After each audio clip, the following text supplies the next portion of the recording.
All right.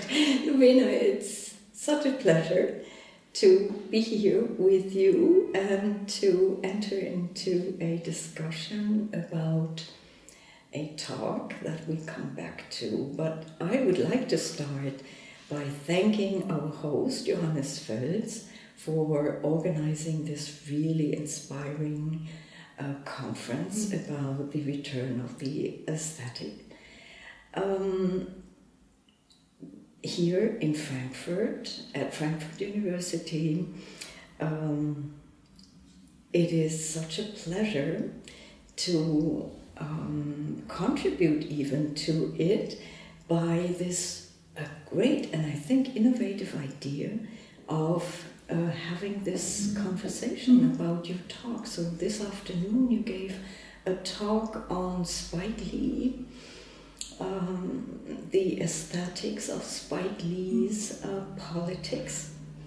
And so we are back on familiar territory because you, Luvena, you studied here at Frankfurt American Studies and Film Media Theater at a time when I, Christa Buschendorf, was active here and taught American Studies.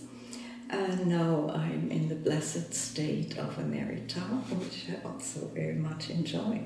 So back into territory that is familiar ground, but also in different sense back to something that we've both engaged in for quite some time now, namely approaching African American culture and literature with the concepts of Pierre Bourdieu. And so I'd like to start really, why Bourdieu? Why? What does he contribute to your interpretation of Spike Lee's films? So when I started to look at Lee's films, particularly at Do the Right Thing, I realized that much of the established criticism on this film focused on issues of race and racism, which obviously the film deals with. Sure. But I think it becomes much more lucid to people who look at the movie if you sort of expand the racism paradigm by looking at other forces that combine with racism in order to ensure this oppression of the people who live in right. And where does Bourdieu come in? Right. Why you could do that with other theories, concepts? Why?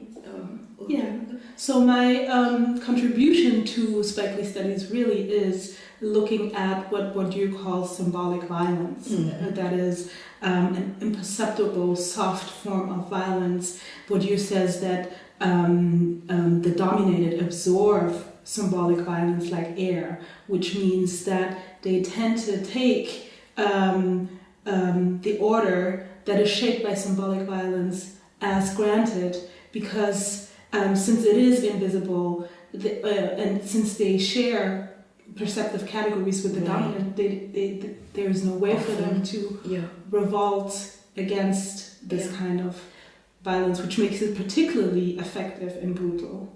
And it is also a sort of violence that operates in a relation between two groups or two individuals. And I think this makes it very easy for us, when working with symbolic violence makes it easy for us to look at Do the Right Thing and to precisely locate the power mechanisms at work without focusing on either of the characters. Right, and before we go into detail here, this is really what I think makes Bourdieu so precious to me too.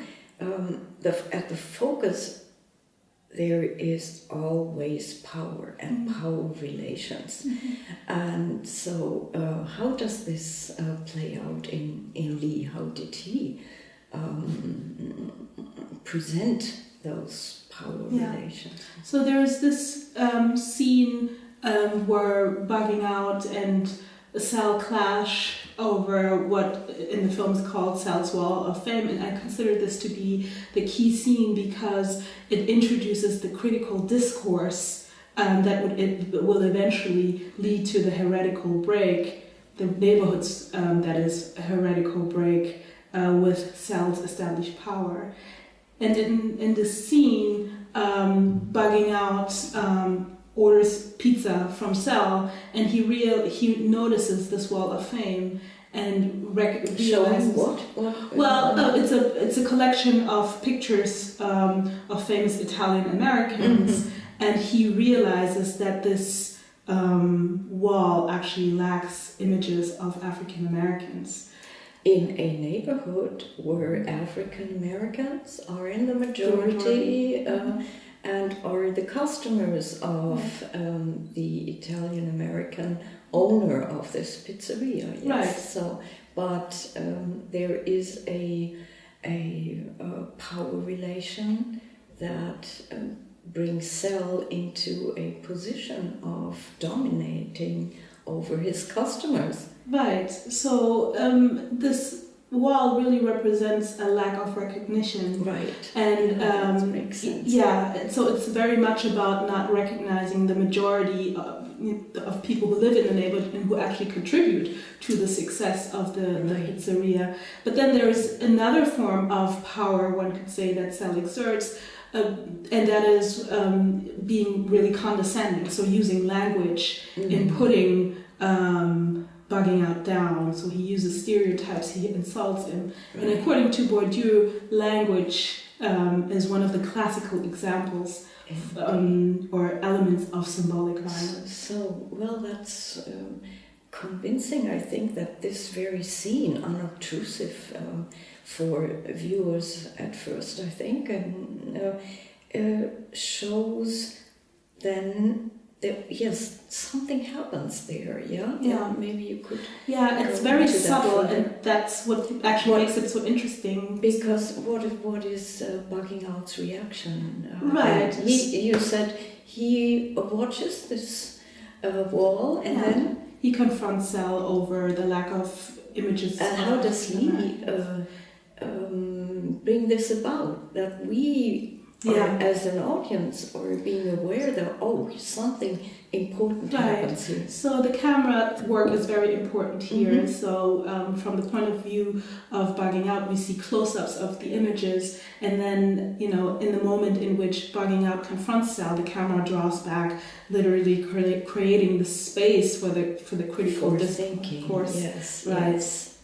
So this is then a denaturalizing, that naturalization of power, isn't it? So we maybe we should then refer to the further development, namely then what in the eruption what comes in is physical violence. What would you say is then the now we have to think of the what did Lee want with this? The critical discourse eventually leads to an even greater dispute that eventually ultimately ends with the death of Rahim and the neighborhood residents' revolts.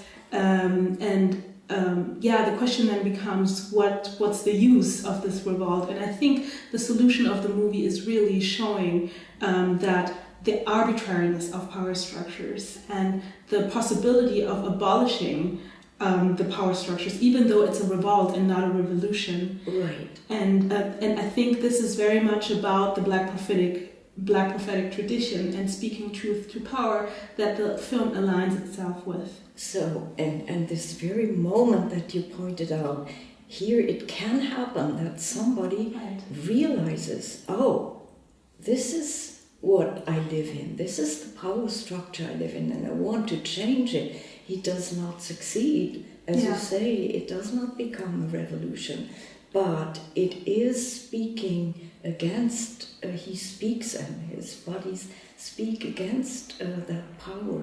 So you mentioned in your talk a photograph, an important photograph, besides the Hall of Fame. Yeah. Could you...